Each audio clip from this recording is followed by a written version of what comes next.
qalbni kengaytiradigan, yurakni yozadigan, g'am tashvishlarni bulutini ketkazadigan amallardan bittasi bu sayohat.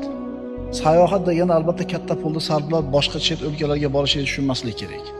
Tog'larga chiqib ketish, o'rmonlarga rihla qilish, sahrolarni kezish, qirlarga sayr qilish, tabiatni qo'yniga chiqish, tog' toshlarga nazarga solish, daryolarga bir tikilib o'tirishlik.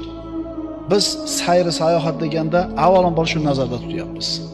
Uyida dimlanib o'tira olmaslik.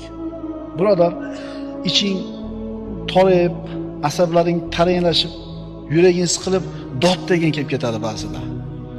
Chidamay ketasan. Shart ishlaringni yig'ishtirda, do'konni ochma bugun, mashinangga o'tir, chiqib ket shahardan.